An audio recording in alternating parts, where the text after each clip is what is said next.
Egbami Lowo àwọn road safety àwọn road safety ẹ fẹ́ bà mí láyọ̀ jẹ́ ọmọ PDP tí wọ́n náà wá bí tó fẹ́ wá dá sí ìdí Simi Lara ẹ̀rí kọ́kọ́ ṣe sí ẹ fi ẹrù mi lẹ̀ ẹ fi mọ́tò mi lẹ̀ àwọn tó fẹ́ kó ẹrù wá bí wọ́n máa sanwó èlé ni mo fi lọ fi gbé ẹrù yìí mo ti sanwó láti àná ìjẹta rẹ̀ tó wá ní ọjọ́ ọdún wọ́n wá ká security mi mọ́ bí wọ́n ti wá ká security mi mọ́ bí wọ́n lù wọ́n gé létí wọ́n gé security mi létí láti bá ti ẹgbẹ́ APC ti bẹ̀rẹ̀ tí mo ti ń campaign fún yín èrè tí ń bàjẹ́ lẹ́yìn yìí rí ẹ sọ́rí mi ò jèrè lẹ́yìn yìí mo tún ṣiṣẹ́ mi àwọn èèyàn tún jẹ́ ń gbádùn wọn lówó APC mo ná mi ò jèrè ìjọba yìí rí ọ.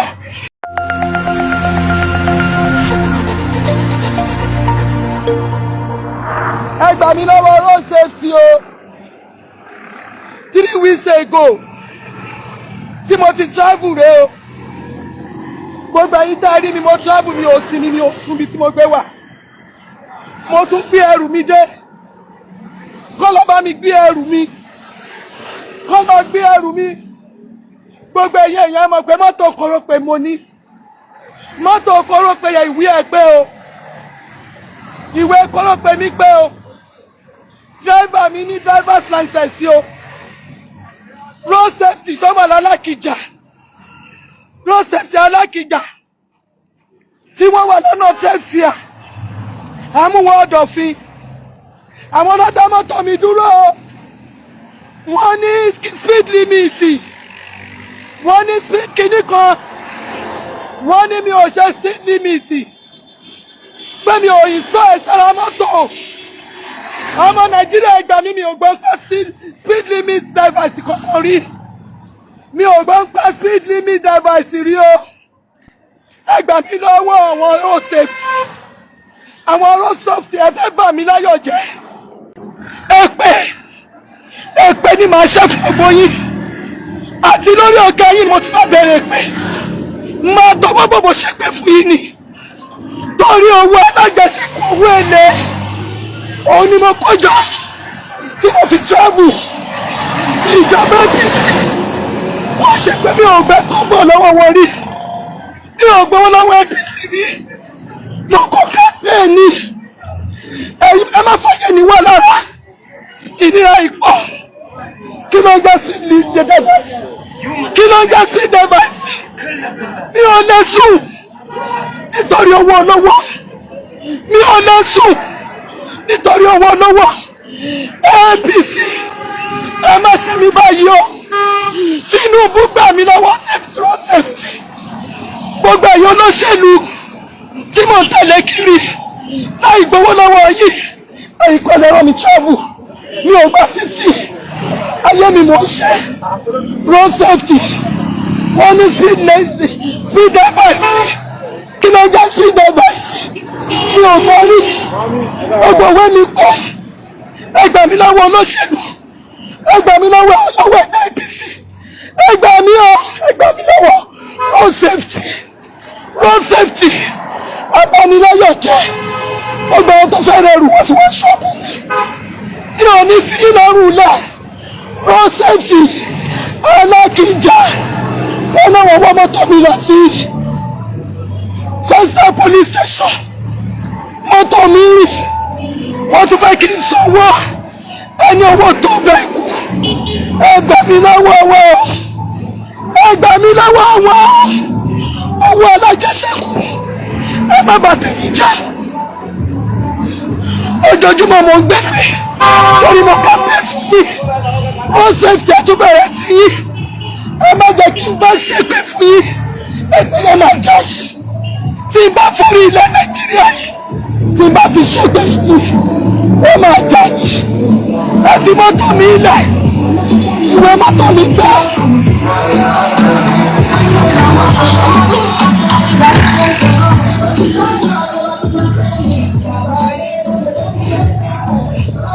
ìwé mọ́tò mi gbà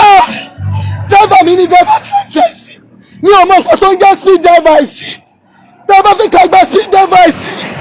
tá a bá ti ṣe registration ẹ bá renew ìgbà ẹ ló yẹ kẹ́ ti di àgbà mi ò gbọ́ rí ìwé mọ́tò mi gbẹ ẹ̀yìn ẹ̀yẹ find out gbogbo ìwé mọ́tò mi gbẹ ẹ wọ tí n bá fi condition tí mo wà tí n bá fi ṣọpẹ́ fún yín gbogbo yín ẹ ní sórí rẹ ọwọ́ lọ́wọ́ ẹ fẹ́ sọ mi di wẹ̀rẹ̀ APC ò fún mi lọ́wọ́ mi gbọ́ lọ́wọ́ yín mo kọ́ ṣe kápẹ́ẹ̀nì mi ò jẹ̀rẹ̀ yín ẹ má tún dákun sọ̀rọ̀ mi APC ẹ fi mi lọ́rùn lẹ̀ ẹ fi mi lọ́rùn lẹ̀ mi ò ní gbà kí ni mo ṣe ẹgbẹ́ mi lọ́wọ́ ẹbí ẹgbẹ́ mi lọ́wọ́ road safety mo gba ìwé mọ́tò mi gbé driver mi ní driver's license mi ò mọ nǹkan tó ń jẹ́ speed device mo ṣe ń gbọ́ ọ̀rọ̀ sí device ní ẹ fi ẹrù mi lẹ̀ ẹ fi mọ́tò mi lẹ̀ àwọn tó fẹ́ kó ẹrù wá bí mo máa sanwó èlé ni mo fi lọ fi gbé ẹrù yìí mo ti sanwó láti àná close to 2 million ẹ má bà yé mi jẹ́ ẹgbẹ́ mi o road safety ẹ má fàyè ní wà lára ẹ má bàlú jẹ́ road safety ẹ má bàlú jẹ́ road safety Nigeria road safety kí ló ń jẹ́ speed device tẹ́bí bá ní ẹgbẹ́ street device ẹ máa sọ fún wa tẹ́lẹ̀ mi ò gbọ́ rí o APC ẹ bá wà pé wọ́n tẹ̀ fi sínú ìjọba ẹ bá wà bàbá Tinubu ẹ̀ pọ̀ tẹ̀ fi sínú ìjọba ìnira yìí pọ̀ ẹ bá mi gbé mọ́tò mi ò ní sísì tí máa fi gbà mi ò lówó tí máa fi ṣe speed device mi ò lówó tẹ́ bá bá ní ṣe speed device ẹ fún mi ní 48 hours mi ò gbọ́ rí mo ṣe ẹgbọ́n ní kí ló ń jẹ́ speed device bí wẹ́ẹ́ bá pẹ́ wọ́n á ní òtúnkù kankan gbogbo òwe mi pẹ́ wọ́n ń sọ táàsì mi ò jọjọba lọ́lẹ̀ ẹ bá ń gbé dọ́kúmẹ́ǹtì ẹ bá ń gbé mọ́tò mi Alákìjà àwọn road safety tó wà l'Alákìjà wọ́n náà mo gbé mọ́tò mi lọ sí wọ́n gbé lọ sí Festa police station àwọn road safety owó mi gbà ìwé mi gbà driver mi ní ó ní driver's license valid one gbogbo dọ́kúmẹ́ǹtì mọ́tò mi pé valid one tẹ́ ẹ bá rí kan tí ò bá sí pé ẹ mú mi gbogbo ẹ ló pé wọ́n ní kò ní speed device kí ló ń jẹ́ speed device kí ló ń jẹ́ this speed device abẹ́ ọ́fíìsì yẹn mo bẹ̀bẹ̀ kó gbọ́ gbogbo wa bẹ́tì fi mọ́tò lẹ̀ owó àwìn ni mo gbà owó alájẹsẹ́kù ni mo fi jẹ́ ọjà tí mo lọ mi ò gbọ́ lọ́wọ́ APC mi ò jẹ́rẹ́ APC rí ẹ fún mi lọ́wọ́ rí gbọ́wọ́ lọ́wọ́ yín ẹ fún mi lọ́wọ́ ẹ ṣàánú mi ẹ bá gbé mọ́tò mi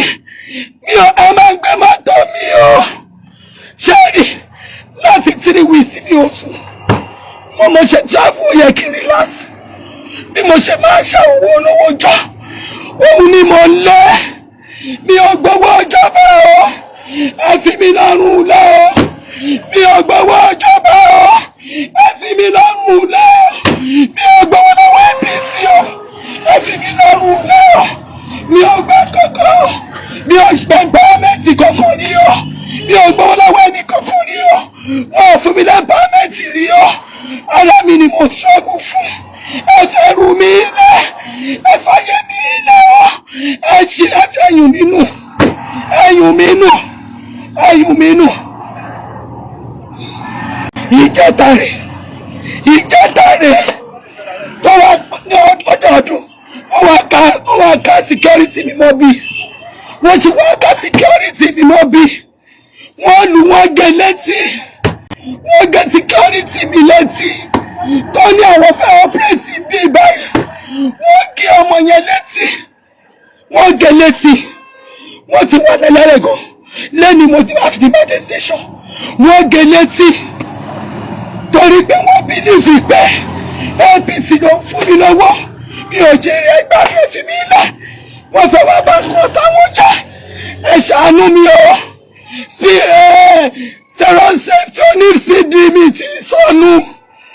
road safety oní speed limit sọnù mi ò mọ̀ gba speed limit mi ò gbọ́ rí o ìwé mi pé o ẹ fi mọ́tò mi lẹ̀ ọ̀gá road safety pé wọ́n ajá yìí tẹ́kọ̀ síta ẹ pé wọ́n ajá yìí tẹ́kọ̀ síta mi ò gbọ́ speed limit rí mi ò gbọ́ speed limit rí mi ò gbọ́ rí ẹ fún wa ní awareness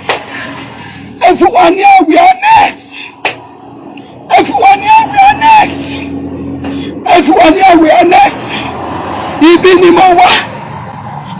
mo wà inú ṣọ́ọ̀bù yìí ni mo wà tí àwọn ọmọ PDP tí wọ́n wá kó ara wọn wá bá mi bí ọpẹ́lọpẹ́ Ọlọ́run àwọn ọmọ PDP tí wọ́n rán wá bí tó fẹ́ wá dá sí ìdí Simi Lara ẹ̀rí nǹkan ṣe sí ẹ̀rọ sọ sí ẹ̀rí nǹkan ṣe sí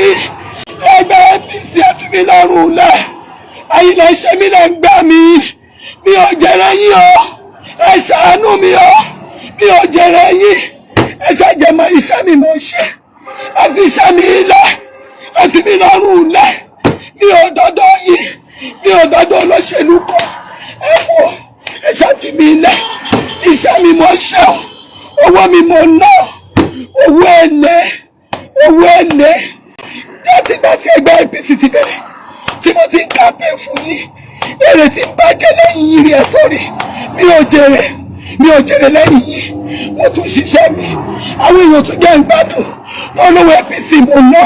mi ò jèrè ìjọba yín rí o mi ò jèrè yín rí o.